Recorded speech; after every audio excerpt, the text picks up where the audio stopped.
Delphias Audiolibros presenta Halo Contacto en Harvest.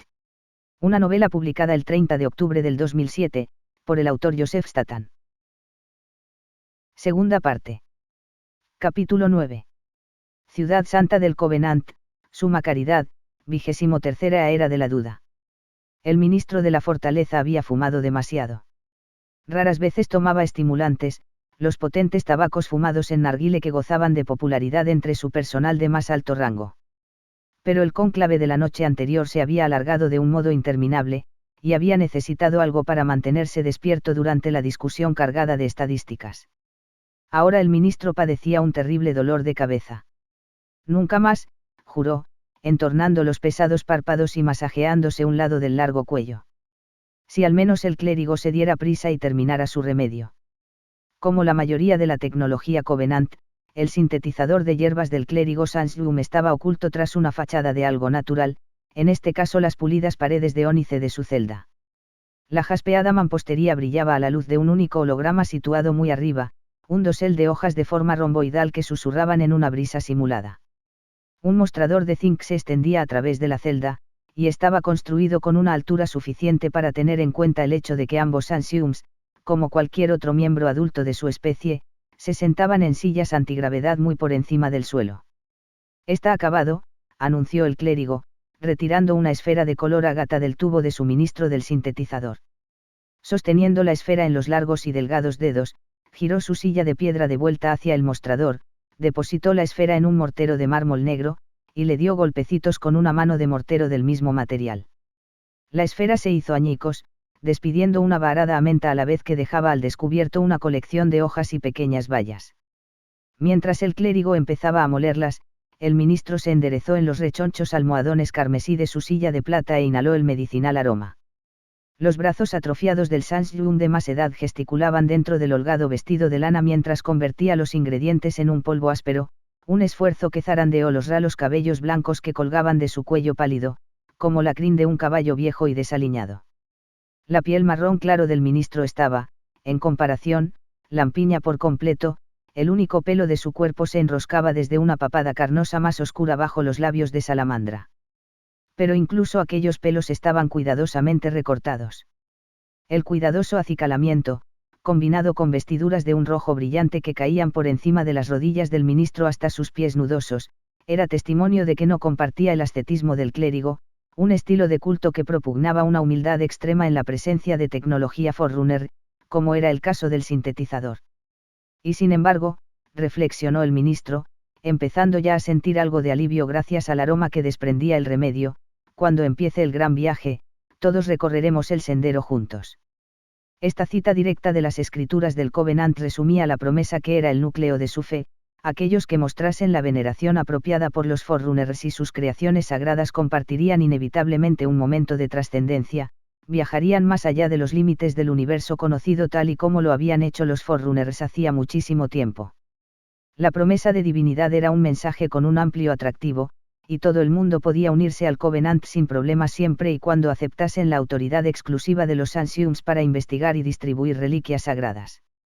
Aunque el Covenant estaba concentrado en la otra vida, sus especies miembros todavía tenían deseos mortales de riqueza, poder y prestigio, todo lo cual la tecnología Forerunner adecuada podía proporcionarles. Era responsabilidad del Ministerio de la Fortaleza mantener en equilibrio todas aquellas necesidades que competían entre sí, decidir, expresado con sencillez, quién podía obtener qué. Y fue el último asalto en aquel esfuerzo continuado lo que había dejado a su líder con tan espantoso dolor de cabeza. Justo cuando el sonido de la mano de mortero empezaba a suponer un castigo para los orificios auditivos de la parte posterior del cráneo de Fortaleza, el clérigo vació el mortero sobre un cuadrado de tela blanca extendido sobre el mostrador. Dejadlo en infusión tanto tiempo como queráis. Cuanto más tiempo mejor, por supuesto. El clérigo ató el compuesto en forma de bolsita y la empujó con suavidad a través del mostrador. Bendigo vuestro día, ministro, dijo con una sonrisa compasiva. Seguiré adelante. Fortaleza hizo una mueca. Aunque hoy con un poco más de suavidad de lo acostumbrado. Mientras recogía la receta y la colocaba en el regazo, el ministro tomó nota mentalmente de escanearla antes de hacer la infusión. Dada la naturaleza controvertida de su trabajo, el asesinato era siempre una posibilidad, y la cautela infatigable un requisito del cargo. Fortaleza tamborileó los dedos sobre los paneles de interruptores holográficos naranja sobre azul incorporados a los brazos redondeados de su trono, dando al artilugio un nuevo destino. El trono giró con elegancia para apartarse del mostrador y aceleró al cruzar el vestíbulo triangular de la estancia. Siguiendo las luces parpadeantes en la oscura piedra reflectante, el sillón dobló con rapidez una serie de esquinas y fue a salir al majestuoso interior de Suma Caridad. Vista desde lejos, la capital del Covenant recordaba una medusa a la deriva en un mar de medianoche. Su única gran cúpula coronaba un enorme pedazo de roca recorrido por un laberinto de pasillos con zonas de hangares y plataformas cuidadosamente protegidas. Largos tubos umbilical semirrígidos colgaban detrás de la base rocosa, donde innumerables naves estaban atracadas como si fuesen peces aturdidos, navíos comerciales en su mayoría, pero también los cruceros y transportes enormes de la flota defensiva de Suma Caridad. No obstante su tamaño, docenas de naves de guerra podrían haber tenido cabida dentro de la cúpula, que era tan extensa que resultaba difícil ver desde un lado el otro extremo, en especial durante las primeras horas de un ciclo, cuando el aire estaba lleno de bancos de niebla color cian. Además de ser la capital espacial del Covenant, Suma Caridad albergaba también extensas poblaciones de cada una de sus especies. Todas se encontraban representadas aquí, y tal concentración de fisiologías creaba una atmósfera cosmopolita única entre los otros hábitats del Covenant. El espacio aéreo dentro de la cúpula estaba atestado de criaturas que iban y venían de su trabajo, un desplazamiento realizado 2 veces al día cuyas pautas marcaban la iluminación y el oscurecimiento de un disco luminoso instalado en la cúspide de la cúpula, el astro artificial de la ciudad. Fortaleza entornó los ojos cuando el disco maximizó poco a poco su intensidad, mostrando un círculo de torres desplegadas alrededor de la cúpula. Unidades antigravitacionales, muchísimo más potentes que la del sillón del ministro de la Fortaleza, mantenían en alto cada una de las retorcidas agujas. Aunque algunas torres eran más discretas, como la que contenía la celda del clérigo, todas ellas compartían la misma estructura básica, púas de roca volcánica, procedentes de la base de la ciudad, surcadas de soportes de metal y cubiertas con placas de aleaciones decorativas. Ahora que había llegado la mañana, era más fácil distinguir individuos en la multitud que iba de casa al trabajo, ungois apelotonados en gabarras descomunales, sansiums en sillones parecidos al de Fortaleza, y aquí y allá, sujetos a mochilas antigravedad de líneas elegantes, los altos y musculosos Sangheili. Estos guerreros de piel azul y ojos de tiburón eran los protectores de los Sansiums, aunque no siempre había sido así. Tanto los Sansiums como los Sangheili habían evolucionado en planetas ricos en reliquias Forerunner, y ambas especies creían que tales piezas de tecnología avanzada eran merecedoras de su adoración, claro testimonio de los poderes divinos de los Forerunners. Pero tan solo los Sansiums habían sido lo bastante audaces para desmantelar algunas de sus reliquias y utilizarlas para construir objetos prácticos diseñados por ellos mismos. Para los Sangheili, tal cosa era una blasfemia. Pero los Sansiums creían que no existía pecado en buscar una mayor sabiduría y, por otra parte, estaban convencidos de que tales investigaciones eran críticas para descubrir cómo seguir los pasos de sus dioses. Esta diferencia fundamental en la aplicación práctica de éticas religiosas desencadenó una guerra larga y sangrienta que empezó poco después de que las dos especies entraran en contacto en un mundo relicario en disputa dentro de un sistema ocupado por Sangheili. En términos de naves y soldados, los Sangheili iniciaron la lucha con una clara ventaja numérica. También eran mejores guerreros, más fuertes, más rápidos y más disciplinados. En un enfrentamiento directo de la infantería, un Sangheili valía al menos por 10 Sansiums. No obstante, con gran parte de la lucha teniendo lugar en el espacio y nave contra nave, los Sansiums poseían su propia ventaja, un único y semioperable Dreadnought Forerunner que diezmó las flotas Sangheilis con ataques relámpago. Durante mucho tiempo, los Sangheilis aceptaron los reveses, desoyendo la evidencia de que la victoria requeriría cometer los mismos pecados del enemigo, profanar sus propias reliquias y usarlas para mejorar sus naves de guerra, armas y blindaje. Como era lógico, millones de Sangheilis habían muerto ya antes de que la orgullosa y retrógrada especie decidiera que la renuncia era preferible a la destrucción total. Con gran pesadumbre, los sacerdotes guerreros iniciaron su tarea, reuniendo finalmente una flota capaz de combatir a los Sansiums y su Dreadnought hasta llegar a un punto muerto. Desoladora como fue tal decisión para la mayoría de Sangheilis, los más sabios de sus líderes sabían que más que pecar habían aceptado por fin su propio deseo de llegar a una comprensión más profunda de los artículos literales de su propia fe. Por su parte, los Ancients tuvieron que efectuar su propia admisión dolorosa: si existían otras criaturas tan peligrosas y obstinadas como los Angeilis en la galaxia, sus posibilidades de supervivencia aumentarían en gran medida si se aliaran con su enemigo, si tenían a los Angeilis para vigilarles las espaldas mientras ellos acometían su sagrada tarea. De este modo nació el Covenant. Una unión cargada de suspicacias mutuas, pero a la que se dio una buena posibilidad de tener éxito mediante una clara división del trabajo codificada en el Mandamiento de Unión, el tratado que puso fin al conflicto de modo oficial. En la actualidad el escrito religioso más importante del Covenant, el Mandamiento, empezaba. Tan llenos nuestros ojos estaban de odio que ninguno de nosotros ver pudo que un sinnúmero de muertes nuestra guerra daría, pero jamás la victoria se obtendría. Dejemos las armas pues y la ira desechemos a su vez. Pues en verdad de nosotros vais a cuidar mientras el sendero esperamos hallar. El tratado se formalizó con el desmantelamiento del Dreadnought. Al antiguo navío lo despojaron de todas sus armas, o al menos de las que los Ancients sabían que poseía, y fue instalado de modo permanente en el centro de la cúpula, por entonces construida en parte, de Suma Caridad. Fortaleza no era tan devoto como otros profetas. Creía en el gran viaje, sin duda, pero por vocación era más tecnócrata que teólogo. Y con todo, mientras se alzaba a través de una bolsa de aire menos abarrotado, el ministro no pudo evitar sentir un torrente de fortalecimiento espiritual cuando la magnífica estructura de 3 pies del Dreadnought empezó a brillar tenuemente con la luz de la mañana.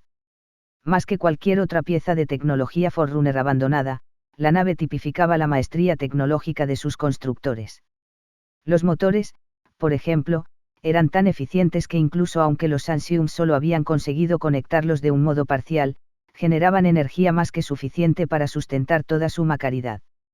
Fortaleza sabía que había muchos más secretos ocultos en los senderos computacionales que se extendían por el casco del navío. Pronto, esperaba, los sacerdotes Ancients responsables de la investigación del Dreadnought podrían desvelarlos todos. Pues absorto como estaba Fortaleza en la administración de la vasta burocracia de su ministerio, parte de su mente seguía atenazada por la misma pregunta que se hacían todos los demás miembros del Covenant: ¿cómo, exactamente, habían logrado los Forerunners su trascendencia? ¿Y cómo podrían simples mortales hacer lo mismo? Un repentino lamento de generadores antigravitacionales y los posteriores gritos agudos de protesta atrajeron la mirada del ministro hacia arriba. Una de las gabarras Ungoi no había cedido el paso a un corro de Ancients que pasaba, forzando a los sillones que lo conformaban a separarse. Corros parecidos estaban en movimiento por todas partes de la cúpula, subiendo y bajando las torres. Los Ancients subalternos eran usuarios de las sillas menos potentes y viajaban en corros de 20 o más, apiñados brazo con brazo para maximizar el campo antigravedad de sus corros. Empleados ministeriales con puestos de mayor categoría podrían conseguir mover corros más pequeños de hasta solo 7 sillas, y la sofisticación de los sillones de los viceministros hacía posible que viajasen en tríos. Pero únicamente ministros de pleno derecho como Fortaleza merecían unidades lo bastante potentes para el vuelo individual. Por un momento, Fortaleza pensó que también él podría verse obligado a virar bruscamente para evitar la gabarra que descendía en picado. Pero los circuitos de control de vuelo de Suma Caridad ya habían corregido el error, identificado cómo era debido el rango del ministro y obligado a la gabarra a efectuar una acción evasiva. Esta se zambulló precipitadamente a un lado, haciendo que sus pasajeros Ungoi se aferraran los unos a los otros para no arriesgarse a caer en picado a una muerte segura. Mientras remontaba el vuelo pasando por su lado sin siquiera la más leve oscilación de la silla, Fortaleza advirtió que la gabarra estaba tan abarrotada que algunos de los Ungoi se habían visto obligados a sentarse con las pequeñas y gruesas piernas colgando por encima de las regalas, una violación de la capacidad autorizada, sin duda. Al mismo tiempo que la gabarra se enderezaba y continuaba con su caída apenas controlada a los distritos todavía nebulosos y ricos en metano del suelo de la cúpula, Fortaleza se preguntó si el hacinamiento era un problema aislado o una indicación de que los Ungois volvían, una vez más, a reproducirse más allá de los límites legales. La sobrepoblación era una inquietud constante del Covenant, dada la cantidad de sus criaturas que vivían a bordo de naves u otros hábitats con base en el espacio. Los Ungois eran unos procreadores especialmente prodigiosos, y si bien esto beneficiaba la nómina militar, también se daba el caso de que la única cosa que hacía una mella apreciable en su número era la guerra. En tiempos de paz y sin una supervisión adecuada, la inherente falta de moderación reproductiva de los Unggois había resultado ser muy peligrosa. Cuando era un funcionario público subalterno en el Ministerio de la Concertación, la institución que tenía encomendado el arbitraje de las disputas entre especies, Fortaleza había llevado un caso que tenía que ver directamente con tal problema. Destapó un escándalo que acabó con la destitución de la dirección del ministerio y le enseñó una lección valiosa sobre la fragilidad del Covenant, lo fácil que era tornarse displicente respecto a las riñas menores de varias especies, y lo deprisa que tal autocomplacencia podía conducir al desastre. El caso tenía que ver con una queja por parte de un sindicato de destiladores Unggois de que controles atmosféricos defectuosos a bordo de navíos mercantes Kigyars habían contaminado múltiples lotes de infusiones, narcóticos recreativos que los Unggois añadían a sus suministros portátiles de metano. A primera vista el conflicto parecía trivial, motivo por el que sin duda acabó en la agenda de Fortaleza, pero a medida que ahondaba más, descubrió que la contaminación había provocado una esterilidad generalizada entre los Unggois. Cuando se dio el caso, el Covenant llevaba muchas eras de paz, y una población Unggoi creciente había ejercido presión en los hábitats que compartían con los Kigyars. Tensas en el mejor de los casos, las relaciones entre las dos especies empeoraron a medida que las hembras Kigyars eran desplazadas de sus nidos, traslados que pusieron presión en los ciclos de incubación y provocaron un pico en mortalidad infantil Kigyar. Fortaleza advirtió a sus superiores que la contaminación de infusiones era una descarada acción parapolicial, un intento por parte de capitanes mercantes Kigyars radicales, que creían que los nacimientos Unggois provocaban muertes Kigyars, de administrar su propia justicia. Ante la sorpresa de Fortaleza, el ministro de la Concertación eligió no imponer ninguno de los severos castigos que recomendaba. Se calcularon multas y se pagaron daños, pero los capitanes mercantes culpables evitaron la cárcel. A decir verdad, tras efectuar reparaciones a sus navíos y demostrar que eran seguros, el ministerio les permitió volver a la actividad. Fortaleza no sentía un afecto especial por los Unggois, pero un fuerte sentimiento de que no se había hecho justicia lo llevó a interponer una queja formal. Sus superiores la rechazaron, arguyendo que unos cuantos miles de Unggois impotentes no merecían que se hiciera nada que pudiera inflamar el endémico deseo de autonomía de los Kigyars. Los Unggois no tardarán en resarcirse de sus pérdidas, habían concluido los superiores de Fortaleza, y entre tanto, cualquier subalterno a quien le importe el futuro de su carrera debería tener la sensatez de mantener la boca cerrada. Nadie había sabido que el incidente de la infusión, como llegó a ser conocido, fue el más importante de muchos pequeños motivos de queja que precipitó la rebelión Unggoi, una guerra civil que marcó el comienzo de la 39ª era de conflicto y ocasionó una reestructuración radical de las Fuerzas Armadas del Covenant. En la corta pero desagradable lucha que tuvo como resultado que el mundo de los Unggois quedara casi arrasado, las criaturas demostraron que si se las motivaba como era debido, eran luchadores despiadados. Haciendo honor a la tradición de dar la bienvenida a sus filas a los mejores de sus enemigos vencidos, los mismos comandantes Angeilis que habían aplastado la rebelión se dieron prisa en perdonar a los combatientes Unggois supervivientes. Les proporcionaron mejor adiestramiento y armas y los integraron en unidades que previamente estaban formadas solo por Sangheili, cambios que elevaron a los respiradores de metano de carne de cañón a infantería competente. Algunos Sansiums tenían aún dudas sobre la lealtad de los Unggoi. Pero el mandamiento de unión lo dejaba muy claro, las cuestiones de seguridad eran responsabilidad de los Sangheilis. Y si los profetas habían aprendido algo sobre mantener contentos a sus orgullosos protectores, era la importancia de permitirles conservar tantas de sus tradiciones previas al Covenant como fuera posible. Incluso en su juventud, Fortaleza había comprendido que si bien algo como la rebelión Unggoi podría desestabilizar temporalmente el Covenant, una revuelta Sangheili lo haría pedazos. Una línea vertical de símbolos holográficos triangulares centelleó por encima de los apoyabrazos de Fortaleza, sacándolo con una sacudida de sus pensamientos. Los símbolos eran letras de la lengua común escrita del Covenant, y reconoció al instante el nombre que anunciaban. Lo que sea que deba decir, viceministro, Fortaleza había presionado uno de los interruptores del trono para aceptar la llamada entrante, esfuércese por decirlo en voz baja. Los símbolos se esfumaron y en su lugar apareció un Sansium en miniatura. Incluso en forma de holograma era fácil ver que el viceministro de la tranquilidad era muchas eras más joven que Fortaleza. Su piel era más oscura, más marrón que canela, y la papada carnosa no era lo bastante pesada para haber caído hasta alcanzar la barbilla. Dos de las carnosas bolas colgaban de las comisuras de la boca y estaban perforadas con aros dorados, una afectación desenfadada popular entre los ancianos machos que todavía no se habían comprometido a tener una única pareja. Es demasiado temprano. El viceministro se sentó más adelante en su sillón desprovisto de almohadones, con los dedos rodeando con fuerza los apoyabrazos de metal mate. Habría llamado anoche, de no haber sido por el cónclave. Tranquilidad hizo una pausa, los protuberantes ojos vidriosos casi saliéndosele de la cabeza, luego, con un confuso intento fallido de decoro, me pregunto si esta mañana, ahora de hecho, sería posible reunirnos y discutir algo de vital. Fortaleza interrumpió al viceministro con un ademán impaciente. No he comprobado mi agenda. Pero estoy seguro de que está muy llena. Seré breve, tiene mi palabra, insistió Tranquilidad. De hecho, no es tanto lo que tengo que decirle como lo que tengo que mostrarle. Los dedos del viceministro tamborilearon sobre los brazos del sillón y su imagen fue reemplazada de repente por un único glifo Forerunner, una iluminación, comprendió Fortaleza, a la vez que sus hundidos hombros se erguían sobresaltados.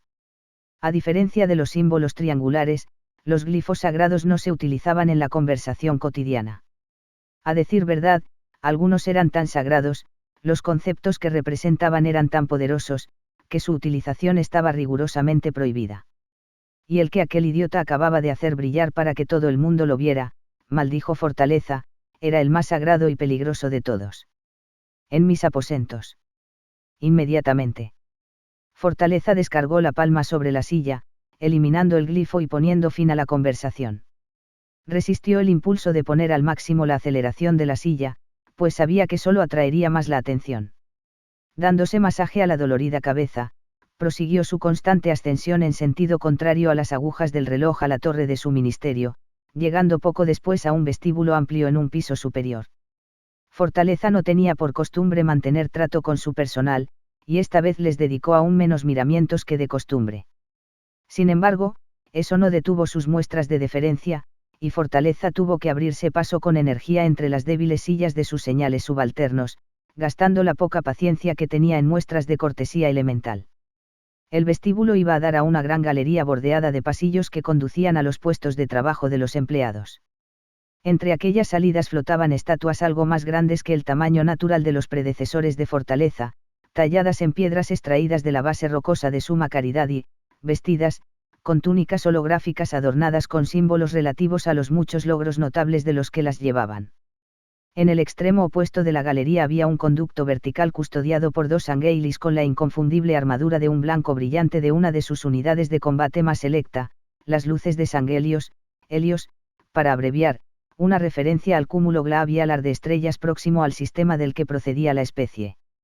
Fortaleza pudo oír cómo los báculos de energía de los helios chisporroteaban a medida que se acercaba al conducto.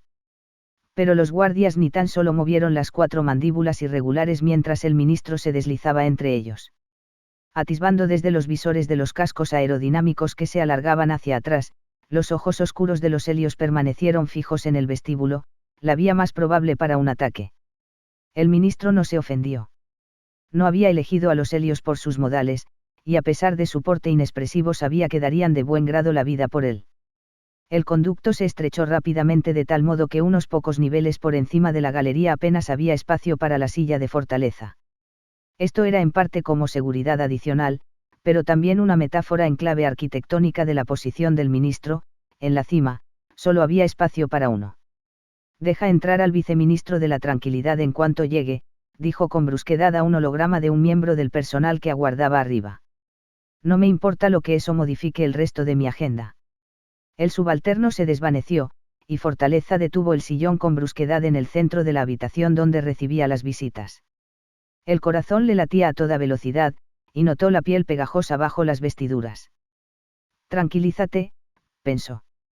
Bajo ninguna circunstancia puede este advenedizo saber que te ha alterado.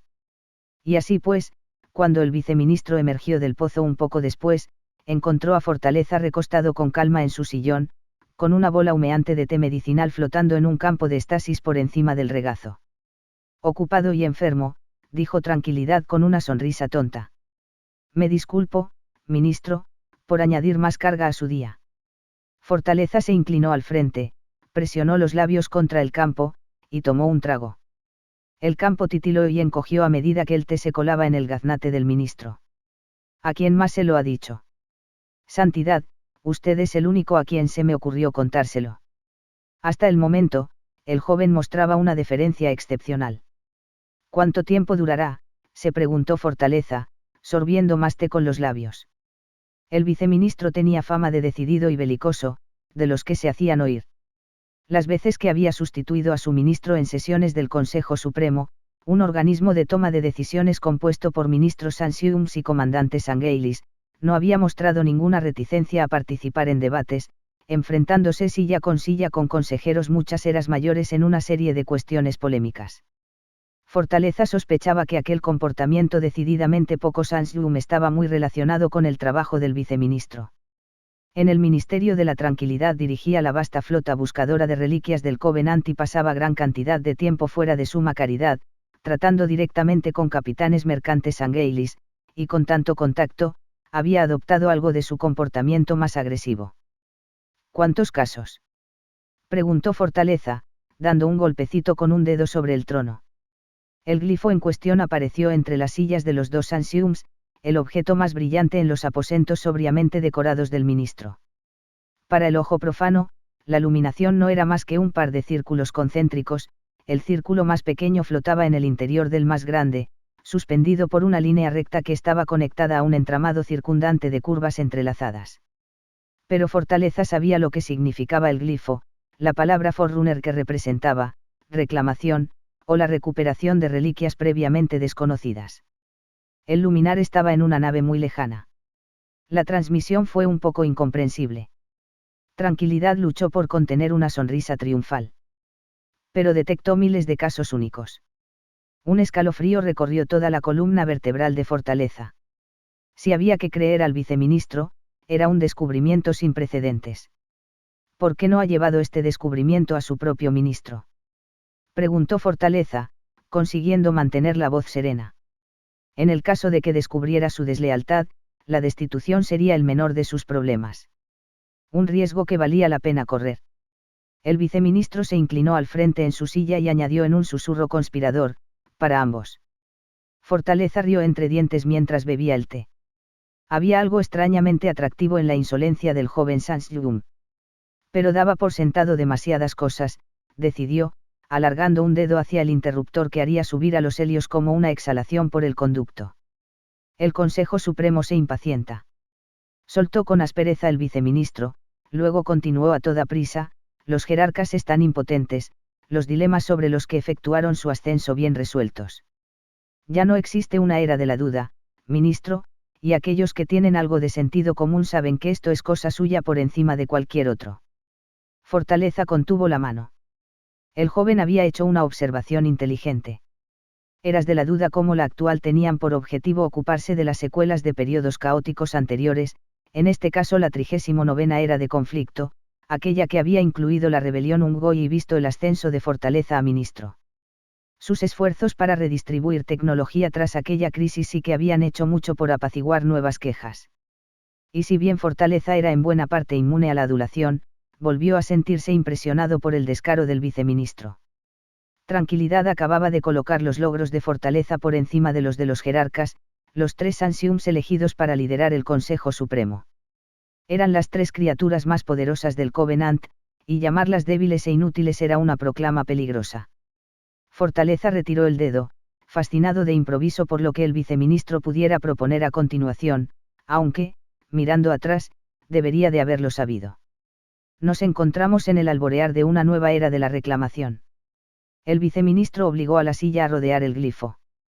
Usted es quien debe guiarnos a través de ella, y yo, por mérito de mi actual discreción y compromiso de lealtad inquebrantable a partir de ahora, solicito con humildad sentarme a su lado.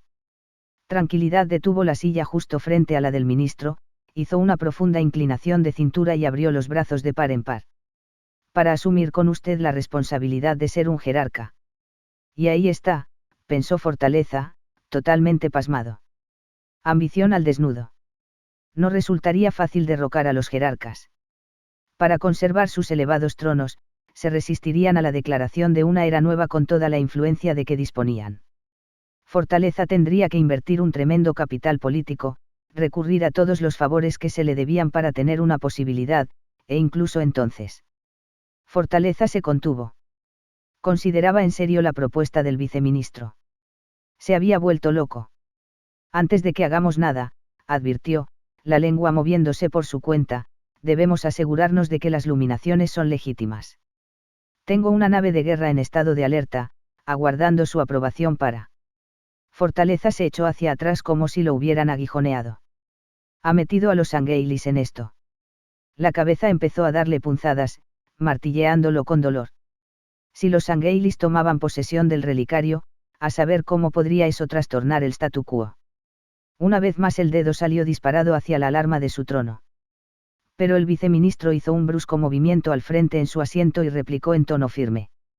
No. He reclutado a otros testigos. Criaturas que han demostrado ser a la vez leales y discretas. Fortaleza miró a los ojos al viceministro con cara de pocos amigos. Buscó un destello de honradez, algo que pudiera ayudarlo a recorrer con más confianza un camino nuevo y traicionero. Pero la mirada de su interlocutor era toda entusiasmo y astucia, honestidad de otra clase. El ministro hizo descender el dedo que mantenía en el aire sobre un interruptor distinto. El campo de estasis de su té se desplomó con un fogonazo plateado, vaporizando el líquido del interior. ¿Qué hay de la nave que dio parte de la iluminación? Desaparecida. Tenía una tripulación mixta. Kigyar Siungoi. Tranquilidad frunció los labios en un mohín de indiferencia. Sospecho que hubo un motín. Diga a los que ha alistado que si hay supervivientes, y si han robado algo del relicario, tienen que ser ejecutados allí mismo. Dio unos pensativos tirones a la carnosa papada. De lo contrario, permanecerán bajo detención para su propia seguridad. El relicario fue su descubrimiento. Merecen alguna pequeña recompensa. Tranquilidad desplegó una mano sobre el pecho e inclinó la cabeza. Se hará. En aquel momento, la receta del clérigo por fin se adueñó del dolor de cabeza de Fortaleza. El ministro cerró los ojos, disfrutando de la veloz subyugación del dolor. Sonrió aliviado, una expresión que sabía que el Sansyung más joven malinterpretaría como indicación de alguna gran camaradería en ciernes. Un relicario como este no se ha visto en nuestros días, indicó Tranquilidad. Cada uno de sus objetos sagrados es una bendición para auténticos creyentes. Fortaleza se hundió profundamente en los almohadones carmesí de su silla. Una bendición. No estaba tan seguro. Como ministro, contemplaba con pavor las negociaciones de pesadilla que harían falta para distribuir miles de reliquias nuevas. Pero como jerarca, podía distribuir las reliquias del modo en que pensara que beneficiaría más al Covenant. Se lamió un brillo de menta de los labios, que todavía hormigueaba debido al campo de fuerza. Y nadie tendría el poder para alterar sus decisiones. Capítulo 10. Harvest, 19 de enero de 2525. Avery se encontró a solas, deambulando por las hileras de uno de los enormes huertos de frutales de Harvest. A su paso lo rozaban ramas por cada lado, cargadas de una fantástica mezcla de frutas, albaricoques, cerezas, ciruelas, y muchas más, todas recubiertas de gotitas de condensación procedentes de una fría neblina matutina. Arrancó una manzana y le quitó el rocío. La piel verde de debajo era tan reluciente que brillaba como si tuviera luz propia. Domingo, pensó. Domingo. Pero no estaba seguro de por qué exactamente. Desechó la manzana e introdujo el brazo más en el interior de las ramas. Más cerca del tronco, el aire era más frío. Avery percibió las curvas cubiertas de escarcha de una pera y la retorció para soltarla del tallo. Se la acercó a los labios y dio un mordisco. Pero los dientes apenas la habían perforado cuando recibió una violenta sacudida, la pera estaba congelada. Se pasó la manga por los labios y le sorprendió descubrir que llevaba ropas de civil, una camisa Oxford blanca recién almidonada, muchas tallas demasiado pequeña, una pequeña corbata con estampado de cachemira que apenas le llegaba al ombligo, zapatos de vestir llenos de arañazos. Un muchacho no es un muchacho si no destroza su ropa. Oyó decir Avery a la voz de su tía Maarsil, una brisa a través de las hojas heladas. De improviso, las ramas se agitaron en una fuerte ráfaga de aire provocada por el paso de unos cohetes propulsores, y al alzar la vista, Avery distinguió una nave Hornet que pasaba en vuelo bajo por encima del huerto. Con las alas centelleando bajo la brillante luz solar, El aparato se ladeó y desapareció tras los árboles del lado opuesto de la hilera. Avery soltó la pera y corrió en su persecución. Pero ahora, cuanto más se abría paso entre las ramas, más calientes se volvían estas. El agua discurría en forma de riachuelos por el brillante haz de las hojas, caía de la fruta igual que lluvia. Un rápido deshielo artificial estaba en marcha. Avery sintió una ráfaga húmeda de aire que se tornó insoportablemente caliente cuanto más avanzaba. Cerró los ojos, los párpados le ardían, y sintió que las ramas daban paso a algo sólido, una puerta doble de madera que conducía al interior de un restaurante de carretera. Al pasar al interior, Avery vio que la puerta era una de las pocas cosas que quedaban en pie. El tejado del restaurante había salido volando, las paredes estaban astilladas y las ventanas hechas añicos. Todas las mesas y sillas estaban quemadas y olían a humo. Hacia el fondo estaba sentada una familia de 4 personas, cuyas alegres ropas eran las únicas cosas que no estaban cubiertas por una capa de ceniza. Uno de los niños, el mismo chico que Avery había esperado salvar, alzó la vista de un plato de tortitas y lo saludó con la mano. Cuando Avery devolvió el saludo, el niño dio un mordisco y señaló al mostrador. Avery se volvió y vio a una mujer en un taburete, ataviada con un deslumbrante vestido plateado. Es una recepción de etiqueta, dijo Gillan girando sobre el taburete. Lo sé, respondió él, alargando la mano para arreglarse la corbata. Pero ya no llevaba sus ropas heredadas para ir a la iglesia.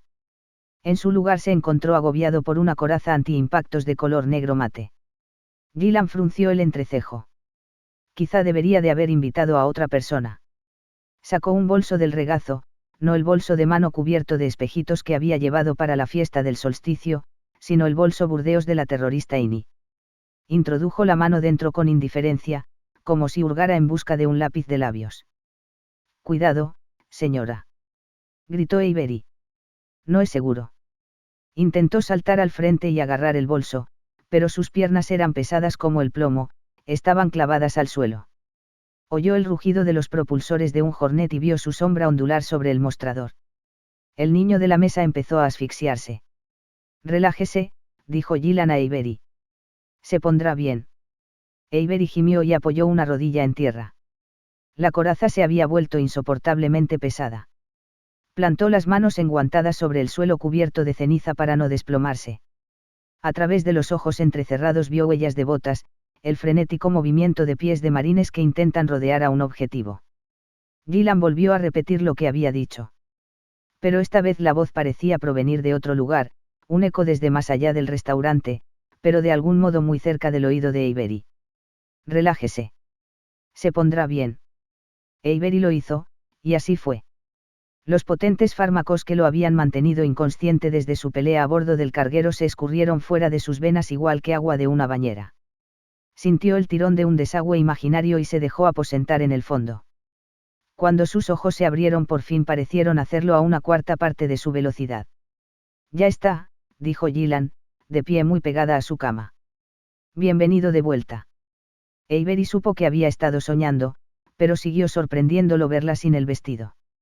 La capitana de corbeta llevaba ahora un mono reglamentario color gris claro, de cuello alto y ceñido a la cintura, el uniforme de diario de un oficial femenino de la ONI. Estaba de pie en el lado izquierdo de la cama. En el derecho estaba el gobernador Tun.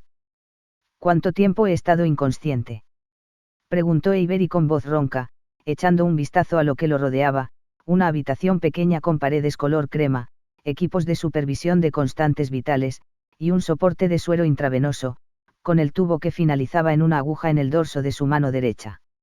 Olió a desinfectante y a ropa de cama lavada con lejía. Un hospital, pensó, una sospecha rápidamente confirmada cuando Gillan alzó una jarra de agua helada de un carrito con ruedas y llenó un vaso que llevaba grabado Utgar Memorial. Casi 2 días, dijo la mujer, entregando el vaso a Avery.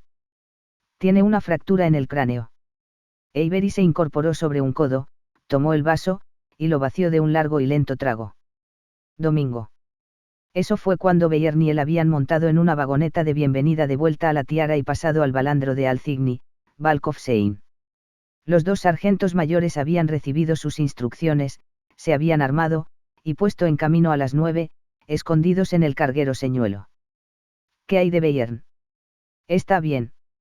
Para cuando regresamos ya tenía cosida la herida. Su ayudante médico incluso lo felicitó por el cosido. Gillan devolvió la jarra a la bandeja. Le salvó la vida. Lo arrastró hasta el carguero antes de que la otra nave estallara.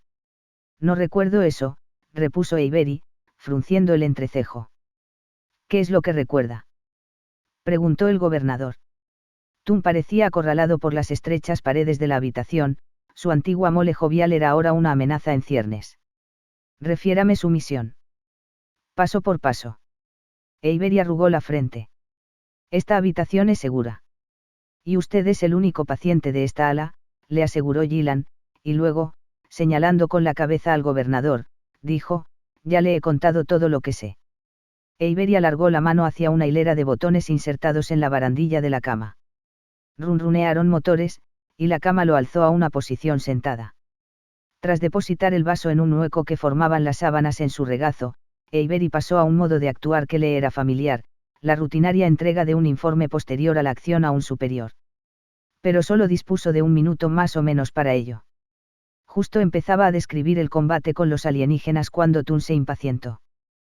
¿Cómo se comunicaban? Preguntó, cruzando los grandes brazos sobre el pecho. Señor. Tun había empezado a sudar. Manchurrones de un azul intenso crecían alrededor del cuello y bajo los brazos de la camisa de batista. ¿Vio algún equipo de comunicación? Advirtió si hablaban entre ellos o con su nave. No, señor. Pero llevaban trajes. Era difícil. Nos preguntamos si enviaron un mensaje, sargento mayor, aclaró Gillan. Una señal de socorro. Algo que pudiéramos no haber visto en la cámara de su casco. El jefe estaba fuera de la vista, dijo Avery. Recordó los ojos color rubí del extraterrestre y sus dientes afilados, la bola de plasma que se formaba en su pistola igual que una manzana reluciente. 2 minutos, como máximo. Pero sin lugar a dudas tuvo tiempo de hablar. Y luego estaba el otro extraterrestre. ¿Qué otro extraterrestre? Inquirió Gillan con ansiedad. No pude verlo bien. Avery recordaba algo que se movía por el aire, rosa e hinchado. Y no atacó. ¿Estaba armado? Preguntó Tun. No que yo pueda decir, señor. Así pues, a ver si lo entiendo. Tun se rascó el cuello por debajo de la espesa barba roja. 4 alienígenas, tal vez 5. Armados con cuchillos y pistolas. Su nave tenía láseres, gobernador. Fluoruro de hidrógeno. Muy certeros. Gillan separó un poco las manos. Y era una nave pequeña. ¿Quién sabe lo que llevan en sus navíos más grandes? Los que ustedes mataron. Tun arrastró las palabras, su tono era socarrón, provocativo. Parecen más duros que el insurrecto corriente. Señor. Avery sintió que se le formaba un familiar nudo en el estómago. ¿Qué tenían que ver los Inis con esto? Ellos 4, ustedes 2. El gobernador encogió los grandes hombros. Y ustedes ganaron. Poseíamos el elemento sorpresa. Pero eran disciplinados. Demostraron un buen razonamiento táctico. Avery estaba a punto de dar una descripción detallada de lo bien que los alienígenas habían maniobrado en gravedad cero, cuando la puerta de la habitación se deslizó a un lado y el ministro de Justicia Pedersen pasó al interior. No pude encontrar un celador en ninguna parte. Sonrió a Avery disculpándose. Aunque no se pierde nada. La comida de hospital es la misma donde sea que uno vaya, me temo. Luego se dirigió al gobernador Tun. Algo, inesperado. Tun lanzó a Gillan una mirada desdeñosa. No, respondió con firmeza. Un silencio tenso llenó la habitación. Avery se removió en la cama. Estaba claro que el informe entregado por él había sido una parte importante de una discusión más amplia, sus respuestas, de importancia fundamental para una polémica entre Alcigny y Tun. Gobernador, dijo Gillan, si pudiéramos hablar. Ha sido de gran ayuda, sargento mayor. Tun palmeó la pierna de Avery a través de las sábanas, luego fue hacia la puerta. Disfrute de su descanso. Avery se irguió tan tieso como pudo, tensando la intravenosa. Gracias, señor. Gillan siguió al gobernador fuera. Pedersen corrió la puerta para cerrarla tras ellos con un curioso movimiento descendente de la cabeza, casi una inclinación. Avery alzó su vaso, se metió en la boca unos cuantos cubitos de hielo medio derretido y empezó a triturarlos. El movimiento de la mandíbula empeoró el dolor de la parte posterior del cráneo. Alargó una mano atrás y palpó una línea desigual, una incisión cauterizada a través de la cual los médicos habían inyectado un polímero que soldaba los huesos. Avery pudo oír la voz de Tun retumbando fuera de la puerta, pero no consiguió distinguir lo que decía. Al principio, las respuestas de Gillan quedaron amortiguadas de un modo parecido, pero el intercambio aumentó con rapidez de volumen, y alcanzó su punto culminante con un agudo gruñido de Tun y un farfulleo conciliador de Pedersen. Avery oyó pisadas que se alejaban, y al cabo de unos momentos Gillan volvió a deslizarse, sola, dentro de la habitación. Él no lo sabía, dijo Avery. Que ustedes llevaban a cabo una operación. Que usaban la milicia como tapadera. Gillan cruzó los brazos a la espalda y se recostó en la pared junto a la puerta. No. La decisión de mantener al gobernador fuera del circuito sin duda había procedido de muy por encima del nivel salarial de la capitana de corbeta. Pero si a Gillan le molestaba que la hubieran cargado con el muerto, no lo demostró. Su expresión era totalmente serena. Avery alargó la mano y depositó el vaso vacío en el carrito. ¿Cuántas naves pide?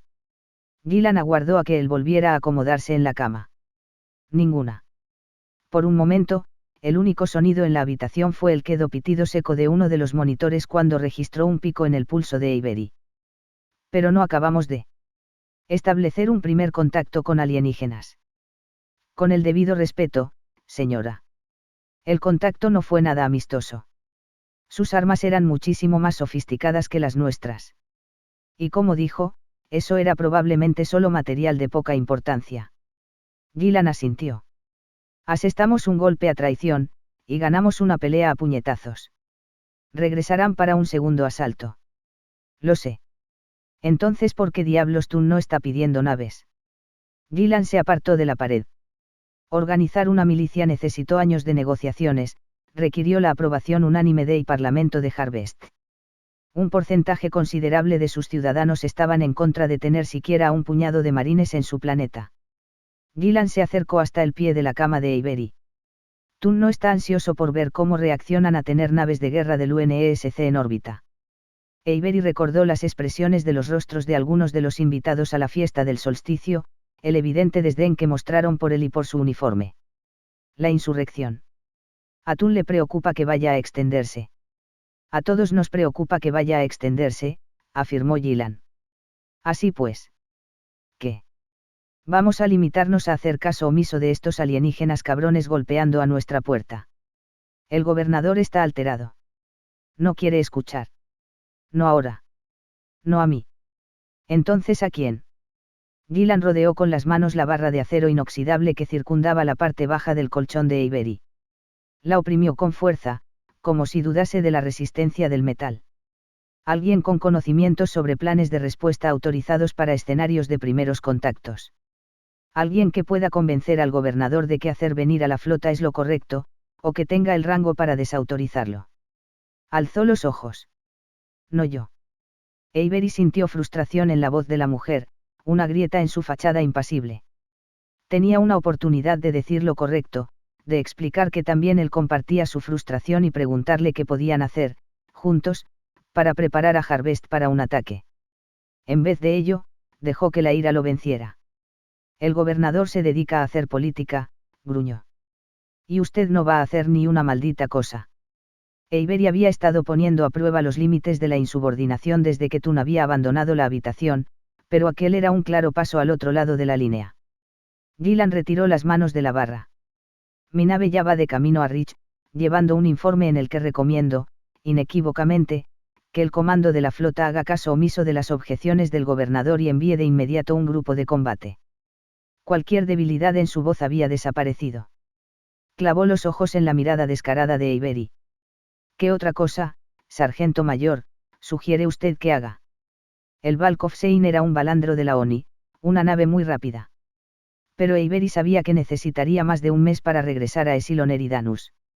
Haría falta tiempo para formar el grupo de combate, y aún sería más lento su traslado. En el mejor de los casos, pasarían al menos 3 meses antes de que llegara ayuda a Harvest.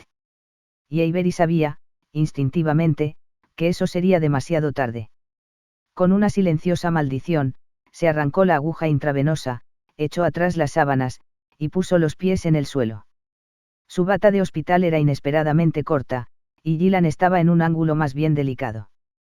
Pero los ojos de la mujer permanecieron fijos en los suyos mientras retiraba el uniforme recién lavado del estante intermedio del carrito de hospital, se ponía los pantalones de faena, y los abrochaba por debajo de la bata.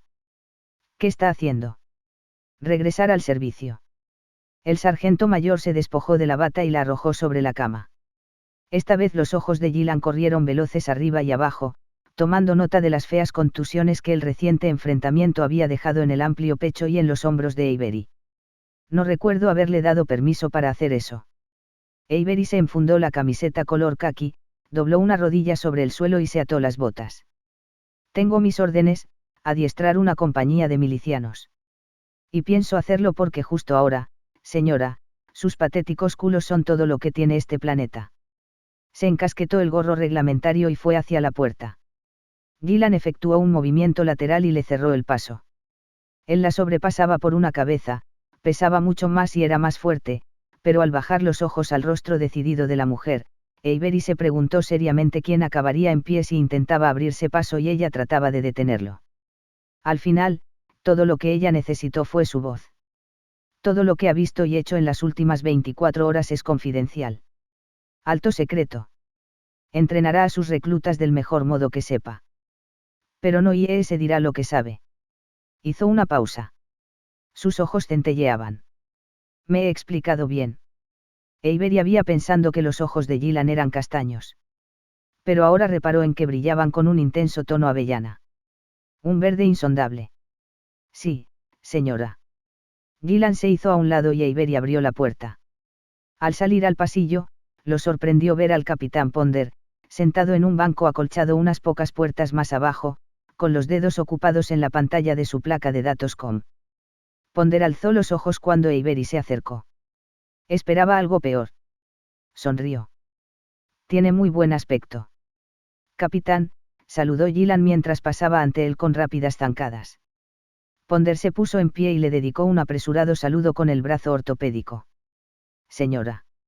Los dos marines observaron cómo la mujer se dirigía hacia el ascensor del final del pasillo. Los tacones bajos de sus botas repiquetearon con fuerza sobre el pulido suelo de baldosas blancas. Avery aguardó hasta que ella estuvo dentro del ascensor y la puerta se cerró antes de preguntar, ¿sabía que era de la secreta? No, no lo sabía. Ponder dejó caer su placa de datos dentro del bolsillo superior de la camisa de faena. Pero teniendo en cuenta qué clase de gente son, ella no está demasiado mal. Avery entornó los ojos. Nos está dejando solos ante el peligro. Lo que está haciendo es cumplir órdenes.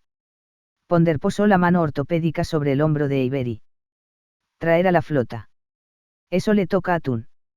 El capitán pudo darse cuenta de que Avery seguía sin estar convencido. Escuche, me entregó todo el equipo que no dejaron flotando en el espacio. Quiere que lo llevemos de vuelta a la guarnición, que le demos un buen uso. Avery sabía que había armas y equipo en el arsenal de Gillan que podía usar para entrenar a sus reclutas para pelear, no tan solo hacer que dieran largas caminatas y disparar al blanco en el campo de tiro. Si eso era lo que la capitana de corbeta tenía para dar, Avery estuvo de acuerdo, era mejor que nada. Vamos, dijo Ponder, llevándoselo en dirección al ascensor. En el camino de vuelta a la guarnición puede contarme cómo se las arregló el sargento mayor Bayern para que le pinchara un lagarto que llevaba un traje espacial. Todos los reclutas del segundo pelotón lanzaron vítores cuando Jenkins cayó. El golpe de la pica de combate de su contrincante lo había alcanzado en la parte posterior del casco, lo había derribado directamente de la barra de equilibrio. Jenkins chocó contra el suelo con fuerza suficiente para levantarse con arena en la boca, a pesar de la protección bucal que el ayudante médico había insistido en que todos llevaran. Escupe y sonríe, ordenó Gilly, agachándose junto a Jenkins. Esperó a que el recluta retirara el protector bucal, y le mostrara que todavía conservaba todos los dientes. Luego comprobó si tenía una conmoción. ¿Sabes qué fecha es? 19 de enero, doctor. ¿Cuántos dedos tengo en alto? Ninguno. Muy bien pues, disfruta del resto del día. Mientras el ayudante médico se levantaba, Jenkins se limpió la boca, dejando un rastro de arenilla en el antebrazo. El recluta que lo había tumbado, un hombre de más edad llamado Stisen, un agente de la policía de Utgard. Seguía de pie sobre la barra de equilibrio, agitando la pica de combate con gesto triunfal. La barra no estaba a más de medio metro del suelo, y había gran cantidad de arena en el foso que los reclutas habían cavado junto al parque de automóviles de la guarnición. Pero Jenkins seguía sintiéndose un poco débil mientras avanzaba con paso lento de vuelta al lado del foso del primer pelotón. Lo había hecho bien, había conseguido derribar a unos cuantos de los otros reclutas del segundo pelotón. Pero entonces había topado con Stisen, y el agente de policía, sencillamente, era demasiado fuerte. Vigila, dijo Jenkins, entregando la pica a Forsell. Es bueno. Forsell asintió, con su propia protección bucal metida ya entre las mandíbulas. El alto y silencioso recluta parecía aún más imponente con las almohadillas protectoras de los hombros, y ahora le tocó vitorear al primer pelotón al subir Forsell a la barra. Presten atención. Ladró el sargento mayor Bayern, con las piernas bien separadas y las botas medio enterradas en la arena. Este es el asalto para el título en nuestro pequeño torneo. El que pierda gana para su pelotón una semana de cape. Bayern sonrió burlón cuando las aclamaciones de los reclutas pasaron a ser gemidos. El comedor tenía máquinas expendedoras de comida automatizadas, pero las máquinas estaban construidas de modo que tuvieran que ser limpiadas y aprovisionadas al final de cada comida. Algunas herramientas de adiestramiento son demasiado buenas para ser víctimas de los avances tecnológicos, pensó Bayern con una sonrisa. Así que veamos un poco de maldito espíritu combativo. Forsell y Stisen gruñeron, e hicieron chocar los extremos acolchados de sus picas. La barra crujió cuando se lanzaron a una oleada inicial de golpes. Los dos hombres pesaban más de 90 kilos, pero ganar en un enfrentamiento con las picas tenía tanto que ver con velocidad y agilidad como con golpear con fuerza.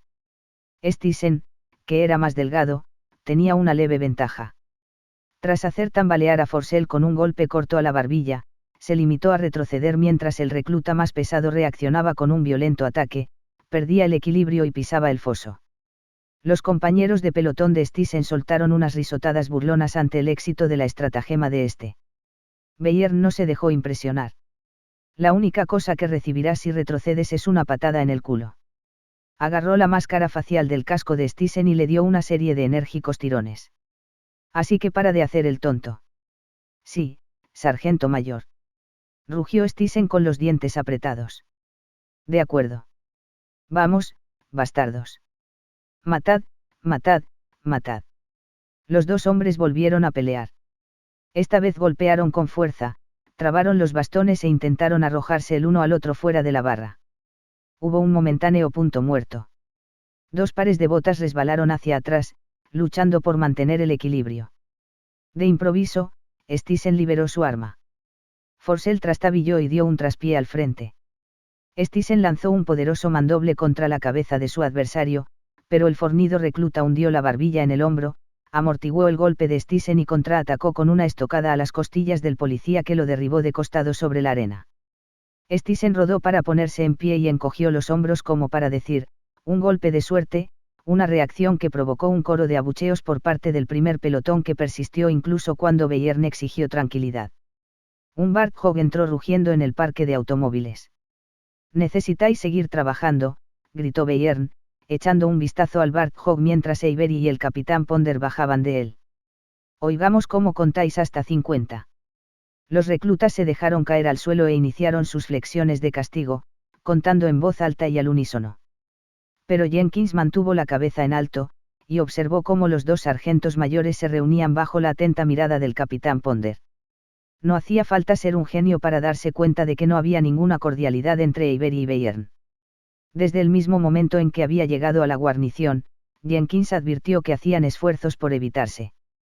Y el sargento mayor Bayern parecía considerar el entrenamiento de los respectivos reclutas como una rivalidad personal, había alentado una fuerte relación competitiva entre los dos pelotones, siendo el combate de picas de ese día un buen ejemplo.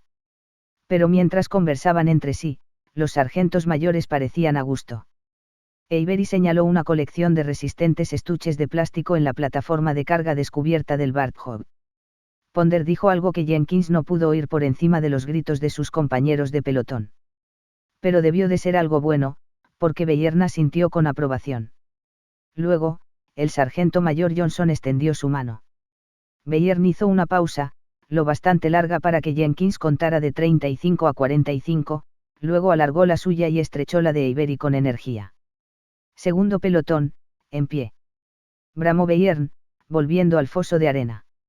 Vamos a correr hasta el campo de tiro. Stisen se levantó y se arrancó el casco con evidente irritación. ¿Pero quién ha ganado? Sin una vacilación, Forsell blandió el bastón contra la parte posterior de las rodillas de Stisen y lo envió, con los pies por delante, a la arena. Los dos pelotones prorrumpieron en aclamaciones y abucheos enfrentados. Tú no, imbécil, gruñó Bayern, poniendo en pie de un tirón al aturdido agente de policía. Pelotón. En marcha. A paso ligero. Jenkins y el resto del primer pelotón entraron en tropel en el foso de arena. Saltaron sobre Forsell, y lo habrían alzado en volandas si Avery no hubiera puesto fin a la atmósfera festiva. ¡Atención!, gritó, y los reclutas se pusieron firmes. Forsell hizo un esfuerzo por reprimir una sonrisa. Avery se dirigió a grandes zancadas hasta Jenkins. Llevaba uno de los estuches de plástico del Barthog. ¿Qué calificación obtuviste? Sargento mayor. Tartamudeó Jenkins. Antes de que me fuera te dije, aprende a disparar. Avery acercó la cara a la del recluta. ¿Qué calificación obtuviste? Tirador de primera. Me estás mintiendo, recluta. No, sargento mayor. ¿Y tú? Avery miró de arriba abajo a Forsell. El recluta todavía llevaba puesto el casco protector, lo que daba a su cabeza, ya grande de por sí, un aspecto realmente cómico. Tirador de primera, sargento mayor. Respondió Forsell a través de la protección bucal. Avery se volvió de nuevo hacia Jenkins. ¿Te cae bien este grandísimo cabrón? Sí, sargento mayor. Estupendo. Avery le alargó el estuche. Porque tú eres mi francotirador. Y él es tu observador. Jenkins tomó el estuche, pero tardó unos pocos segundos más en comprender que contenía un rifle, que Avery acababa de darle un extraoficial, pero muy importante, ascenso. Vamos a acelerar vuestro entrenamiento, dijo el capitán Ponder, reuniéndose con Avery cerca del foso de arena. Acabamos de enterarnos de que Harvest espera a una delegación muy importante de la autoridad colonial. El gobernador ha solicitado que esta milicia proporcione la seguridad, por si hubiera un ataque de insurrectos. Era una mentira descarada, pero Avery y Ponder habían acordado que si bien no podían contar la verdad a los reclutas, necesitaban darles una razón para entrenar duro, un enemigo que los mantuviera motivados. Sin embargo, la simple mención de la insurrección hizo que algunos de los reclutas dieran un respingo de miedo. Otros intercambiaron miradas nerviosas en tanto que el resto frunció el entrecejo y negó con la cabeza. Nosotros no nos apuntamos para esto, pensaron. Avery asintió. Os presentasteis voluntarios por distintas razones. Pero puedo convertiros en soldados, en protectores de vuestro planeta. Pensaba de verdad lo que le había dicho a la capitana de corbeta, hasta que llegara ayuda del comando de la flota, aquellos reclutas eran la única protección que Harvest tenía. Pero lo que no había admitido hasta aquel momento, ni siquiera para sí, era que no sabía si podía liderarlos. No sin su respeto y confianza. Y no tenía mucho tiempo para ganarse cualquiera de las dos cosas. Soy vuestro instructor, pero también soy un marine de la Armada del UNESC, continuó Avery. Me he comprometido a una vida de servicio y sacrificio. He fijado para mí las normas más elevadas de conducta y habilidad profesional. Si me lo permitís, os enseñaré a hacer lo mismo. Todo lo que Avery exigía a sus reclutas se lo exigía también a sí mismo. Al librar la sucia guerra del UNESC contra la insurrección, había comprometido sus normas, hecho cosas inmorales. Había sacrificado demasiado de sí mismo en su servicio a las Fuerzas Armadas. Ahora estaba decidido a recuperarlo. Se quitó la gorra y se la arrojó a Gilly. Luego bajó al foso. Pero primero, dijo, alzando el casco de Stisen y sacudiéndolo para quitarle la arena, alguien tiene que impedir que la cabeza de Forsell siga engordando. Mientras los reclutas del primer batallón esbozaron unas sonrisas atónitas, añadió. Y bien podría ser yo. Gracias por escuchar. Like y suscripción si les gustó y recuerden que pueden comentar cualquier cosa. Hasta el próximo capítulo, amigos.